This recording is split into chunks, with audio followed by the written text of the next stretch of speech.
Ayan, live na tayo. Sorry, medyo nung weekend naglaylo tayo kaya back to zero yata tayo dito pagdating sa FB Live.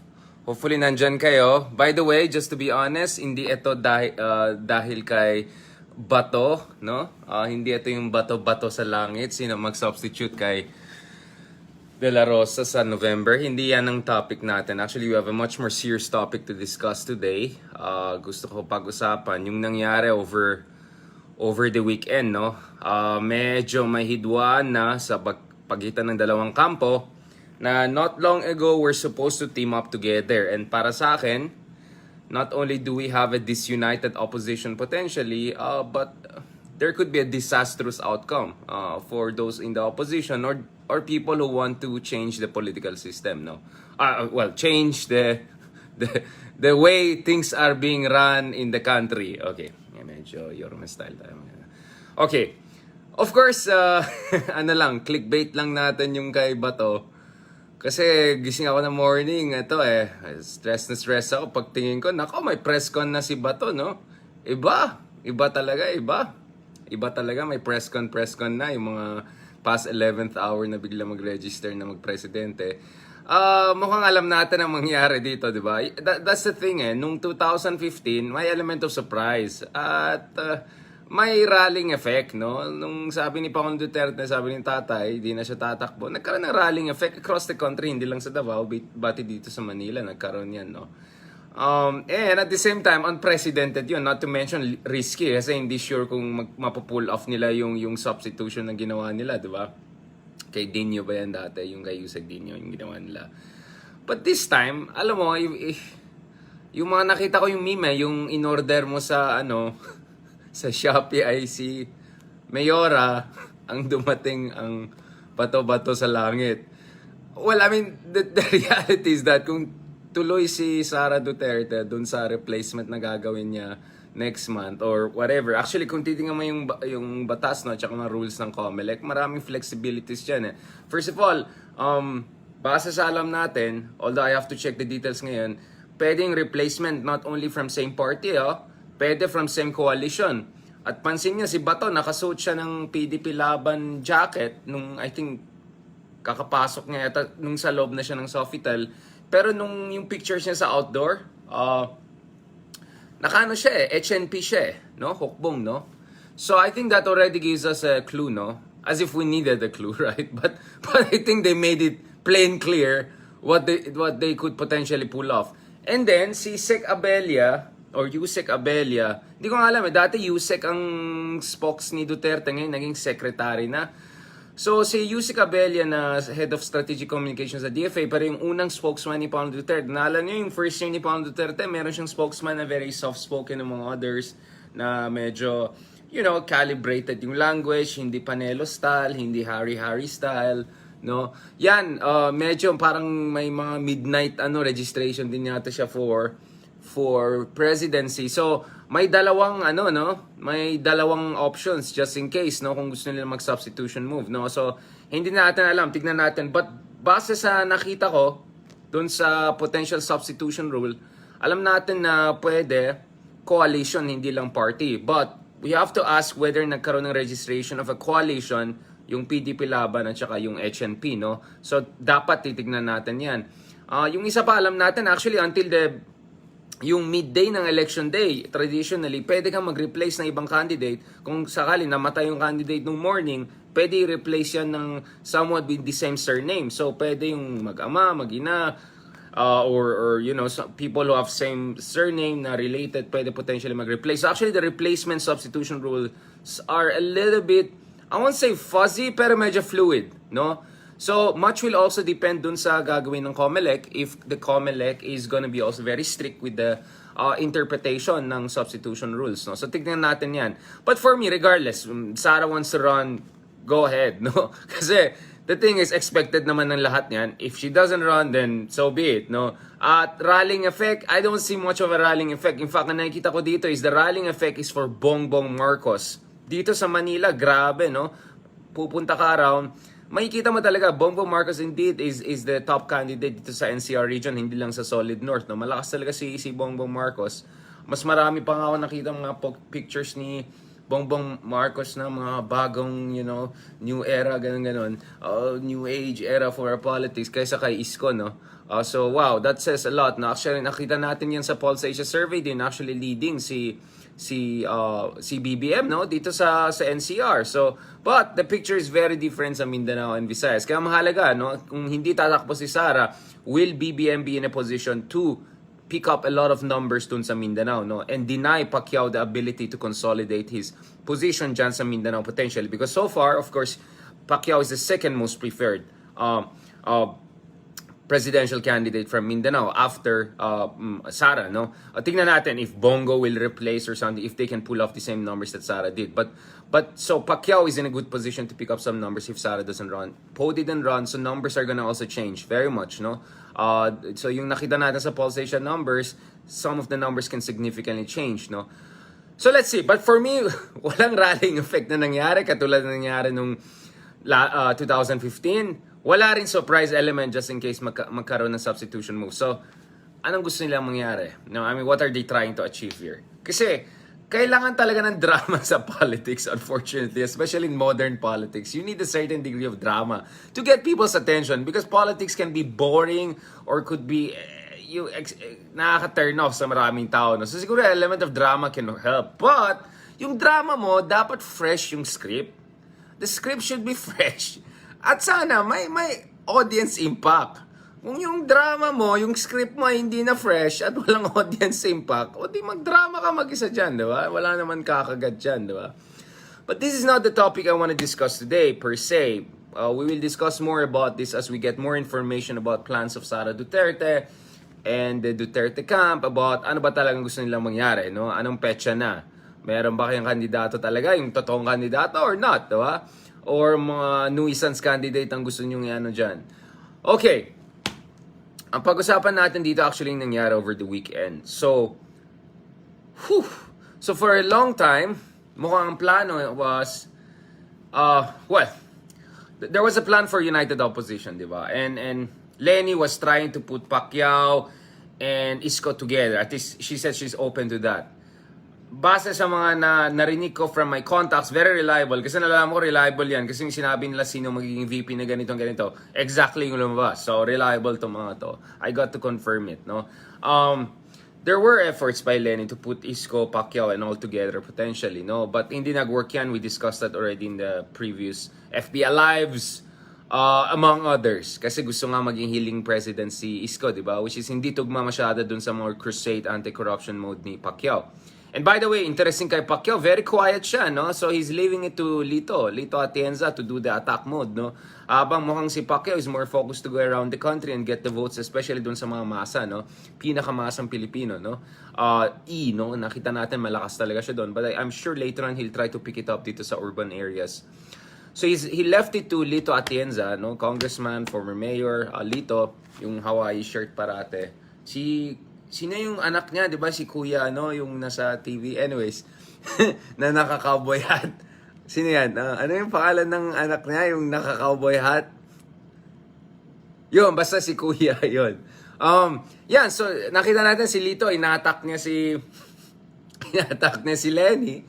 Parang wawa. Tapos ina-attack rin niya si Isko. Pero syempre may Manila politics aspect yan. At parang sinabi niya kay Isko, something like, parang, you still have a chance, bata ka pa, or something like that. Parang something along those lines. Parang point ko naman, di ba Pacquiao is even younger than Isko? So parang weird, di ba? And in fairness kay Isko naman, he has proven his executive leadership skills to a certain degree. Compare mo naman kay Pacquiao na absentee legislator. So sana naman kung mag-a-attack ka or something, sana naman nasa lugar, di ba? I'm justifiable yung attack mo. Tsaka yung attack niya kay Leni, parang kamusta naman, di ba? Anyways, ang concern dito is yung nangyari over the past few days. Grabe yung hiduan sa pagitan ng Isko camp and Leni camp. And some of the rhetorical exchanges between Leni and Isko at saka yung response ni Isko, ewan ko talaga. Delikado yan. Delikado yan sa inyo pag opposition talaga.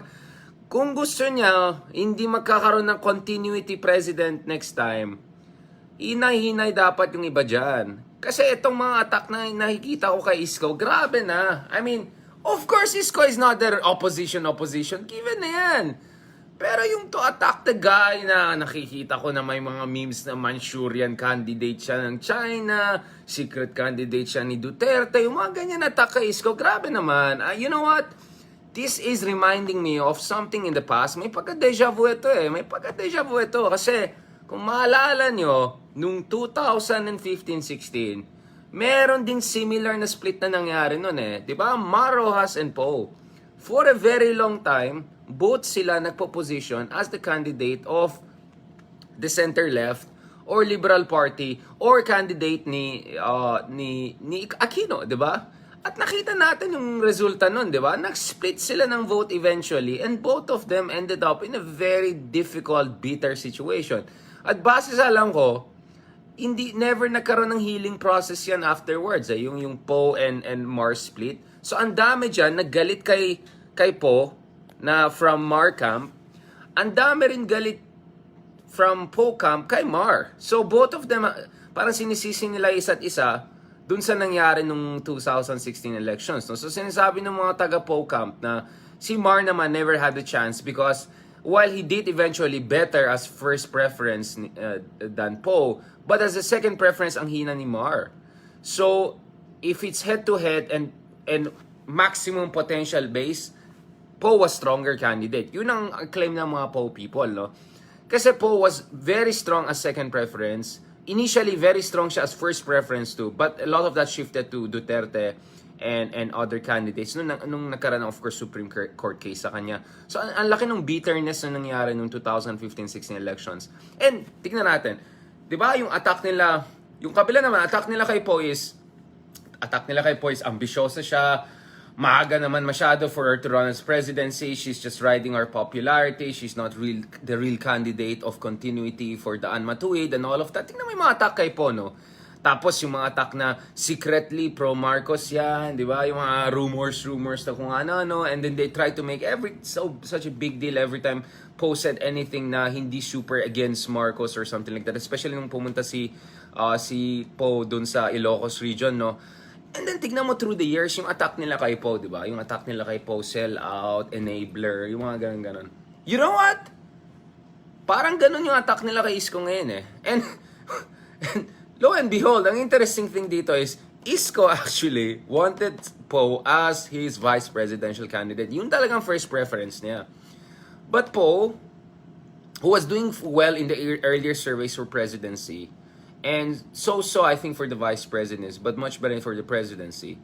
Hindi na siya tatakbo. Sabi niya, I think she made it clear early on na hindi siya tatakbo even as vice president dahil nga andyan si Tito Soto, no? So family, whatever, ganun. But alam natin talagang lakas ni Tito Soto. You don't want to go to the VP race. Not to mention there's still a possibility Tatay might still join the race for VP. We don't know. And even if Tatay doesn't join, yung proxy niya will be there in the VP race. So Poe didn't have any kind of incentive to really join for the VP race, no? In that sense, so no surprise. But nakikita natin dito yung attack kay Poe noon, yan din ang parang similar attack kay Isko, but even worse, no? Because of course, in the case of Isko, at some point he was he was chummy with President Duterte a few years ago. Meron pa siyang time na idol, tapos si Duterte, napakagaling mo, ganun. So meron silang moment na ganun, no? Nagkaroon ng bitterness lang later on nung challenge na ni Isko yung anointed successor plan kay Sara potentially, no? At nung last zone ni Pangulong Duterte, doon nagkaroon ng medyo back and forth na. So, syempre yung attack nila kay Isko is parang even more doon sa attack nila kay Poe, pero may echoes yan eh. But you know, this is what's interesting to me. Not long ago, there was a push for a Leni Isko team up together, right? And of course, the idea of these people was, since mas bata si Isko, mas she's newer to the national level kind of prominence compared kay Leni, whatever, even though his numbers are better, he should run as vice president muna. Bata pa naman siya. I think he's like 45, 46. Si Leni na lang muna, no, as president. So, up until recently, pinupush si Isko, no, to be the VP of Leni or mag-team up sila. And we have had situations whereby actually nag-team up yung dalawa, I think, for the vaccination rollout in Manila, among other things.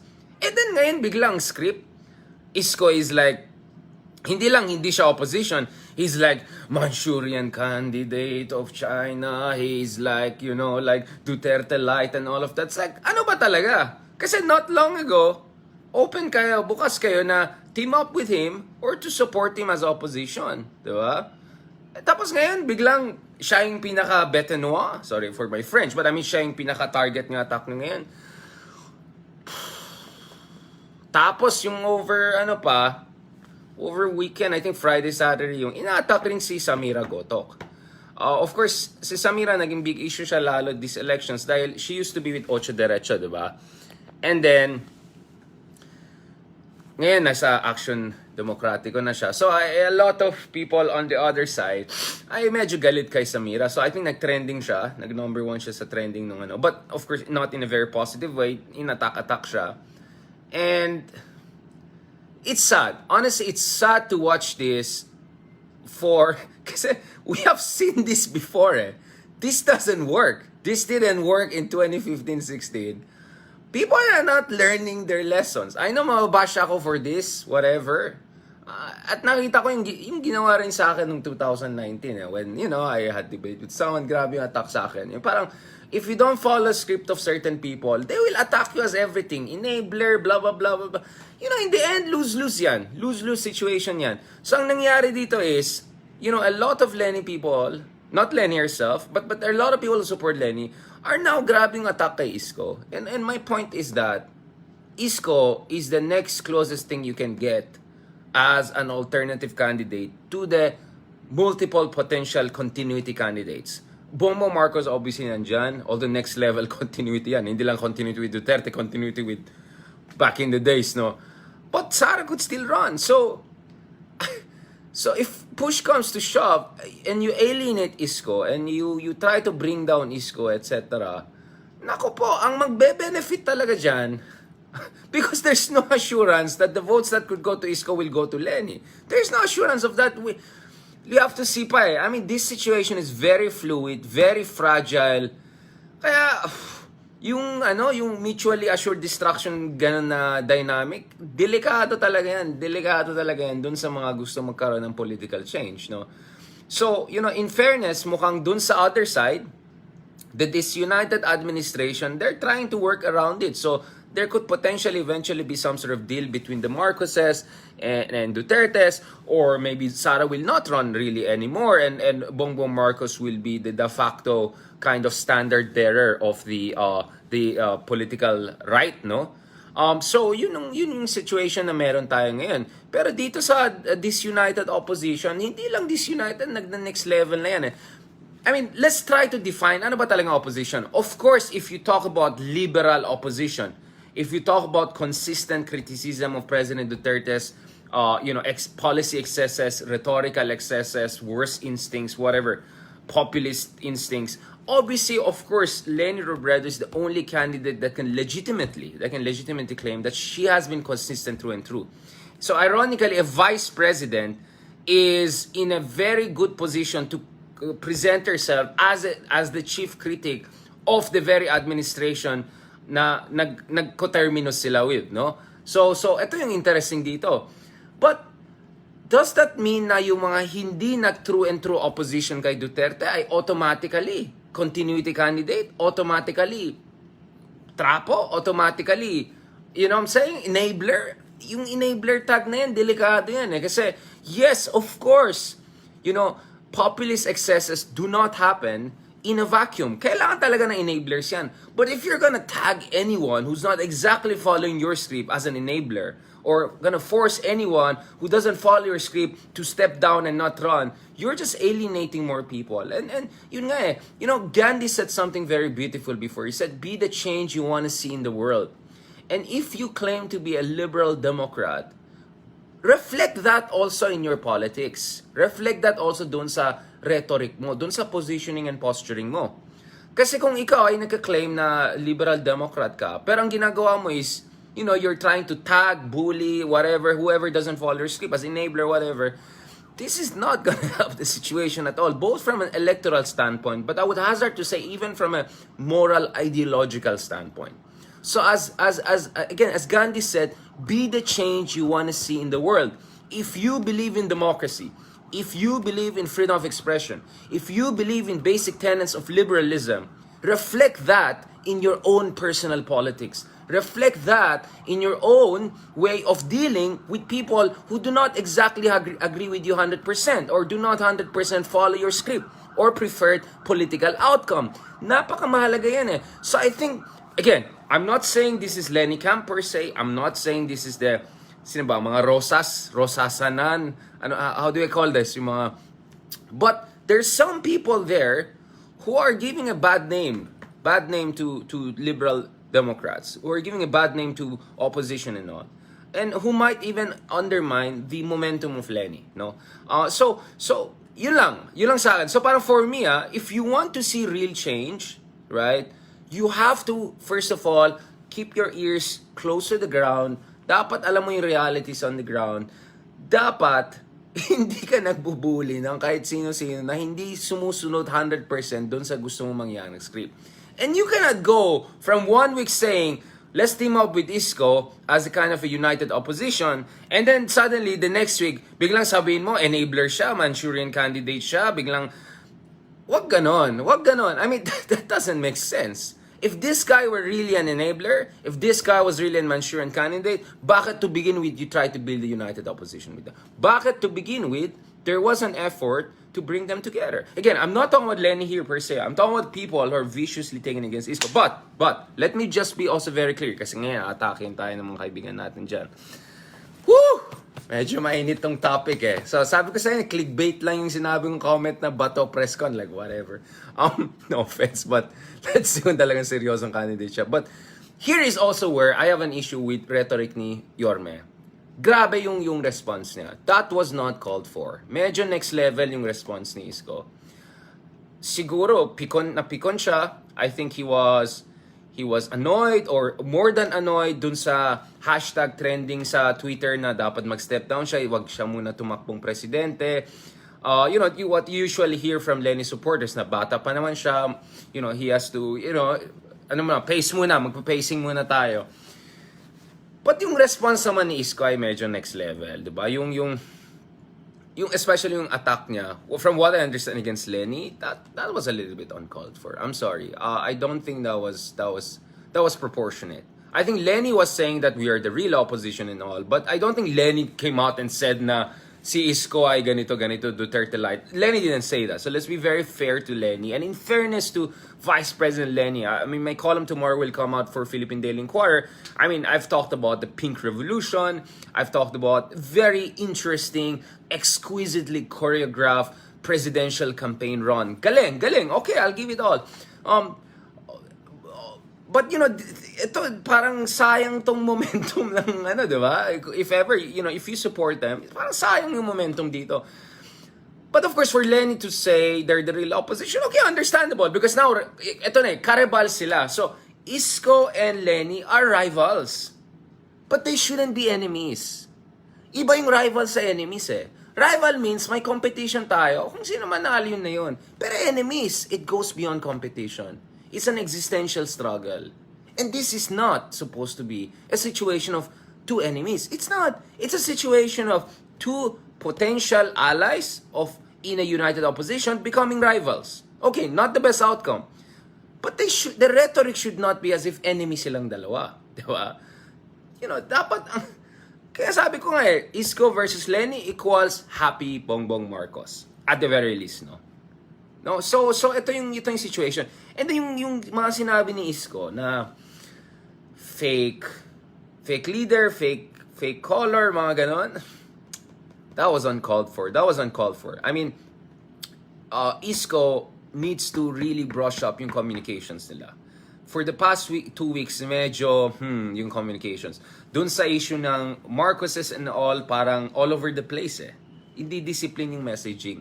Dun sa issue ng healing president, ano ba talaga yan? Hindi discipline yung messaging. You cannot try to have the cake and eat it too. Dapat clear kayo dun sa messaging. Pero this time, yung response naman ni Isko ay medyo disproportionate din na yung grabe yung atake. And then yung nakita ko yung, again, I have to see the speech itself. No? Parang may sinabi si Isko na parang naka-drugs. Parang may comment siya na parang Duterte style na, nagda-drugs, yung ganon. Kasi nakita ko dun sa Inquirer, parang may sila headline, something like, Isko pulls off a Duterte or something like that. And they're like, what? And then nakita ko yung quote, parang may mga drugs na naman, ganon. Parang, no. Sayang, kasi Isko really refined himself. He really made an impact sa Manila.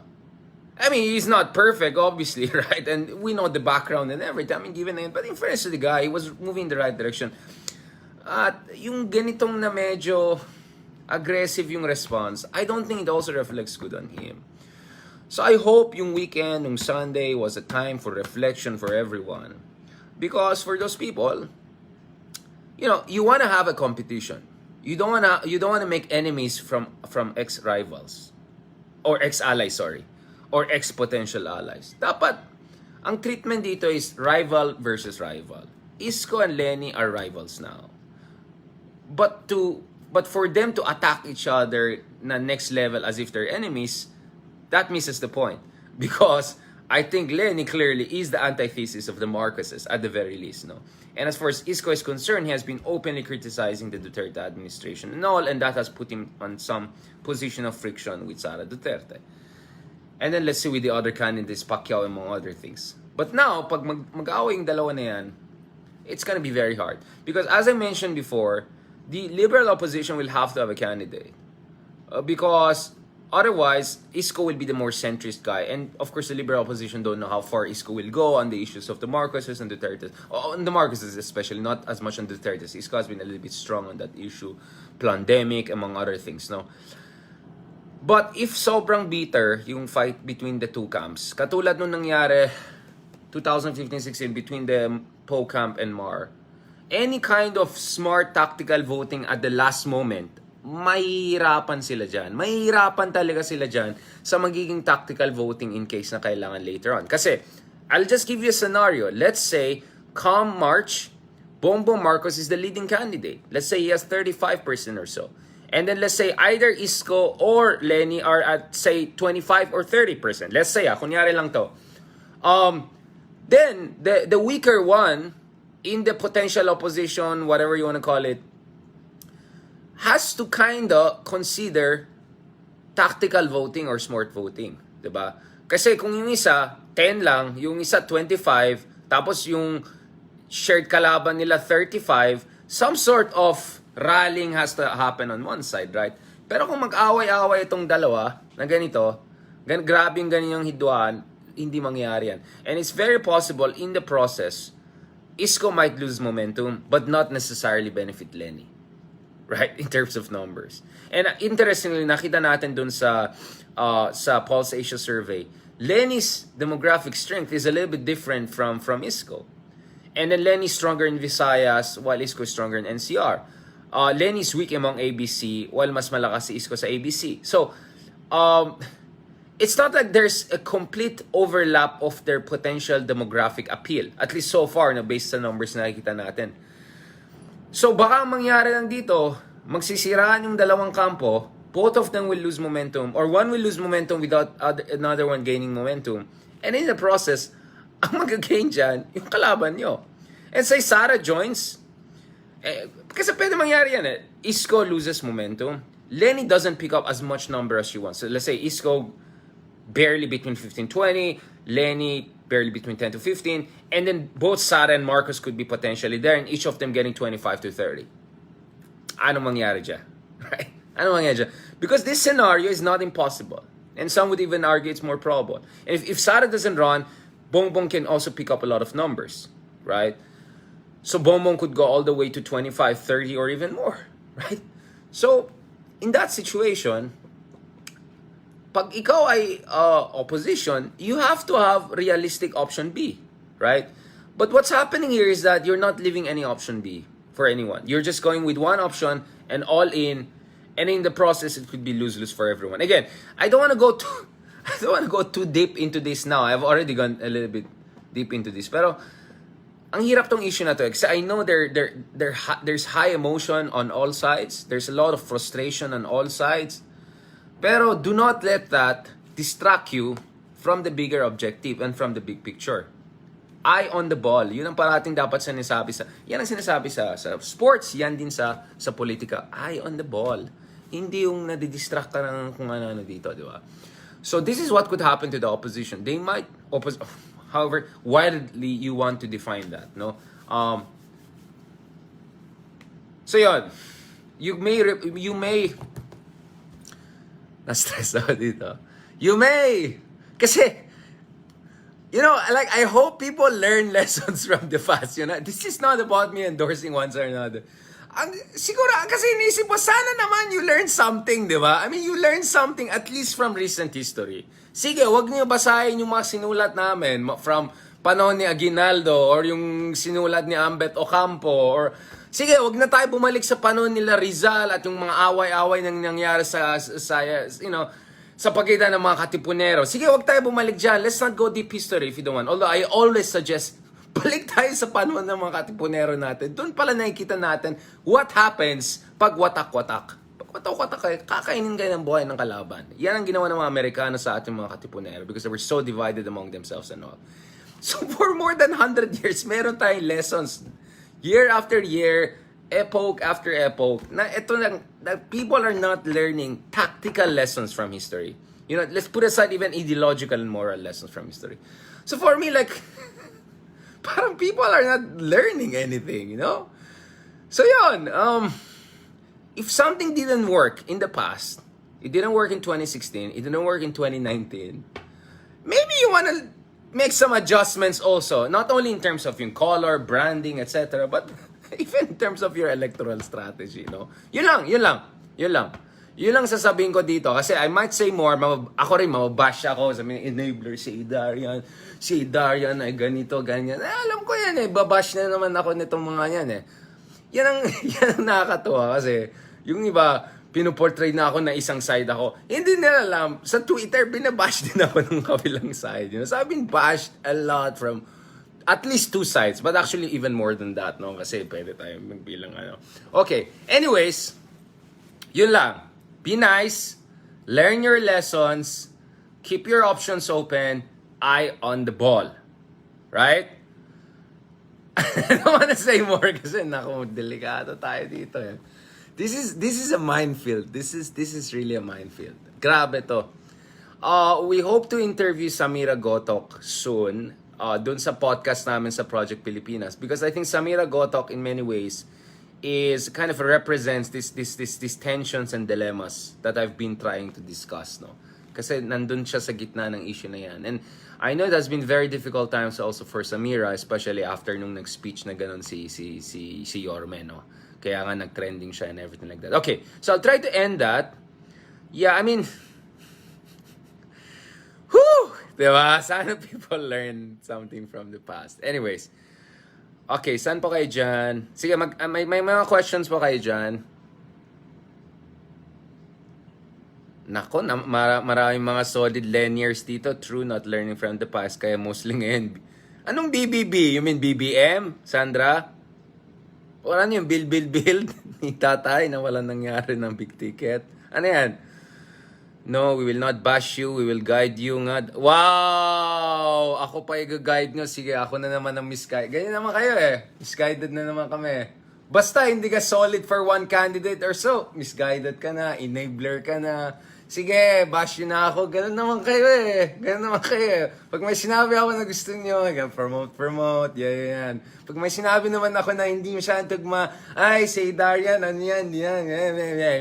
Tapos ilalabas kung ano ng mga sinabi ko 5-6 years ago, nung kaka-presidente lang si Duterte, they'll try to use that against me. Parang, kamusta naman? Context. And, I stood my ground. I stood my ground. On EJK, on West Philippine Sea, on so many issues, I stood my ground. And if you want to bash me, put yourself in my position.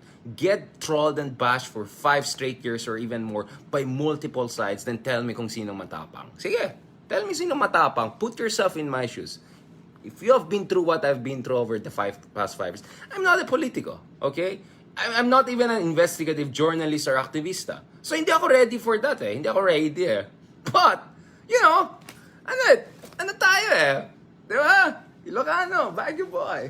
Di ba? So I had to level up. But I still, it doesn't mean it didn't happen. Grabe yung dinaanan din namin over the past few years, Congrats to Maria Ressa for winning the Nobel Peace Prize. Much deserved, and hopefully that will pave the way for more Nobel Prizes for Filipinos in literature, in sciences, and other things. Kaya yan. I hope, we move in that right direction. The same way na yung gold medal natin sa Olympics will hopefully pave the way. Let's also keep in mind, we have many other great athletes who can get gold medals. Let's keep in mind, we also have many great journalists who have been harassed over and over again. Not only journalists, but the analysts, but the academics. Daming na harass over the past few years and all. And they have been standing their ground and holding the line. Okay? Let's keep that in mind also. Okay. Any other point? Do you think that one of the best... I thank you. Kasi ako, medyo operation ko. International Yes! Okay, thank you. Nice, good attitude like Madam. Ayan. Sir, walang masyadong nag-comment na West Philippines sa mga tatakpong president. Hindi, actually meron. In fairness kay Yorme, meron nga siyang comment sa service contract. Kaya ito na naman, sinabi Manchurian Candidate siya. Service contract means, service contract lang, kinontrata mo yung potential Chinese company doon sa area na kiniklaim natin without conceding anything to them. Iba yung joint development agreement kasi sa JDA, sige, let's do another FB live on that, on the issue of West Philippines. Kasi komplikadong issue yan. Dalawa na yatang libro ko on West Philippines and all of that. So, we can go through that forever. But service contract means we're not conceding China's sovereignty claims and we're standing by our sovereign claims. Let's be very clear about that. So, based on comment ni Isko na service contract, biglang, Manchurian Candidate, come on. Kidding me. You got to be kidding me. Pacquiao, di ba? Matapang si Pacquiao kay tatay. Sabi niya, ano nangyari dun sa jet ski comment? Di ba may sinabing ganun si Pacquiao? Di ba? Meron na. Leni, alam natin. Tapang at malasakit pagdating sa West Philippine Sea. Di ba? Nakita natin how she stood by yung mga Gemver, yung mga mangista na muntik pinatay ng mga suspected Chinese militia vessels. But anyways, we can have a different discussion. Jan, grabe, may mga date pa. Sorry, not available. By choice. Baguio, boy. Go. Wen, Kapsat, si Kamet. Baguio, the best. Yan.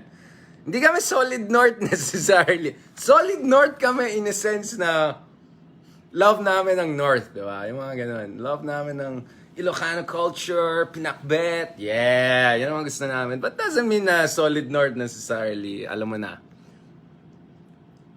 Yun, mga self-righteousness. Okay, whether self-righteous or not, parang yan ang medyo dating sa ibang tao. Kaya ingat, diba? Never come off as sanctimonious or self-righteous. That's very, very important because it can backfire. I'm even talking from a purely tactical electoral communication standpoint. Kung ang labas sa'yo ay self-righteous, sanctimonious, ang dali i-exploit yan ng mga kalaban. Especially yung mga populist. Napakagaling yung mga populist sa ganun. Yung mga tipong, kung ano, at least honest ako, yung ganun. Benta kasi yun Benta kasi talaga yun Okay, you look sharp with your outfit. Salamat dyan. Medyo, tayo dito? Next style. Mababash na naman ako si Darren, nag-leather jacket ka na. Bakit? Hindi ako pwede mag-leather jacket? Anong gusto nyo? Naka-3-piece lang ako? Anong gusto nyo? Naka-t-shirt lang ako? Hindi naman pwede yan It's my choice. No? It's my choice. Bagay naman, di ba? Baguio boy. Ito yung mga forma namin sa Baguio di ba? Nung kabataan namin, lalabas kami, gigimik kami. Nung time na yan, may mga nagigimik pa ngayon. Wala na yung mga Gen Z na yan. Wala nang pakisagimik yung mga yan Okay, what about Sabah? Nako, basta, we'll do a separate FB live dun sa issue ng West Philippine Sea, Sabah, among other things. At hindi ito yung mga vlogger style mga totoong usapan yan. Although, please go to my YouTube, among others. I've given professorial lectures, among others, on these topics. And I've given lectures all around the world, universities all around the world on these issues. Australian National University, Columbia University, Stanford. I think you can check the lecture I gave on South China Sea and China in Stanford University last February. And hopefully I can get back there soon for a new book. Let's see. God willing, God willing. Yes. Sir, bakit campaign manager ni Duterte at... Okay, yun ang medyo naging issue din kay Isko, di ba? Yung choice ng campaign manager and all. I can see where the attacks are coming from. I don't know. I haven't asked Isko about that. So I cannot give a legit answer on that issue. But yeah, it doesn't help that people close to someone were close to someone else before, so it makes it easier for people to attack this certain person. But let's not forget, Isko was still being considered as part of a united opposition not long ago. So wag naman tayong ganun. Di kang lalabas parang bitter eh. Nung pwede siya, okay kayo sa kanya, tapos ngayon na karibal na kayo, biglang ano na siya, Manchurian ka. Wag naman ganun, wag naman ganun. Please explain what is the difference between rivals and enemies. Rivals, parang ito, iba parang rivals, karibal, ibig sabihin, you're willing to peacefully coexist, but at the same time competitively, right? So for instance, yung relationship between China and the US is now a rivalry situation. Not yet where it was during Soviet Union and US. So during Cold War of Soviet Union and US, existential yan. Enemies yan. So only one should survive. Parang ganun yung idea. You're my enemy, I'm your enemy. Let's go to the end, no? Parang ganun yung idea. Like if there were no nuclear weapons or mutually assured destruction, mag all the way war siguro yung dalawa na yan, battle to the end. So or Hitler for instance, enemy niya yung Russia, right? So enemy. Pero karibal means pwede tayo ngayon pwede tayo mag-competition ngayon, pero once the competition is over, we can also discuss and be potentially allies in the next run, di ba? So yun yung difference between rivals and enemies. Now, I think the best person to read on this is Carl Schmitt, no, on the question of political. Actually, there's a Greek terms for that, Greek and Latin terms of distinction between enemies and rivals, and we can have a lecture on that separately. But yun nga Leni and Isko should treat each other as rivals, not enemies. I think we know who's the enemy to Leni, right? Di ba? Na talagang 100% no dapat itong tao na hindi maging presidente, right? I don't think she's 100% against Isko. And I don't think it should be that case. And I think the same thing for Isko, right? So I think we have to keep that in mind, no? Ano pa, I like the way you give the good information about her. Yeah, you know what? You can accuse me of whatever you want, but I'm trying to be fair to all candidates. We're polite, we're legit, we give benefit of the doubt. Kahit si Bato de la Rosa, ibibigyan natin ng benefit of doubt yan. Baka nga talagang tatakbo yan. Alright? Yan. Sige, I have to go back to work na kasi I have to write also in these elections and everything like that. Tsaka yung mga nangyari, of course, from Leni to Nobel Peace Prize ni Maria Ressa and mga other things. So I have to go na and do that. But at least I'm glad we had the time to do this short. Actually, hindi yata short eh. Oh my God, 40 minutes na yata eh. I was thinking 15 minutes pa lang tayo. My goodness, 3:30 na. Okay, maraming salamat. But gets yun na sana ako galing, di ba? I'm not trying to take sides. I'm not taking sides. I'm just looking at the big picture. And I'm saying, lose-lose situation ito. Kung tuloy-tuloy itong ganyan. Poisonous, mutually destructive dynamic. Alright? Okay, maraming salamat. Thank you very much. Keep in touch and continue to support us. And hopefully, there will be more interesting developments to discuss. No? At pag-usapan din natin yung substitution issue soon na. Okay, maraming salamat. Yes, West Philippine Sea rin, Sabah, mga others. But those are complicated issues. I'm not just gonna go through them very quickly. Okay? Salamat, thank you very much. Sorry, I just have to go back and get some work done. Maraming salamat. God bless.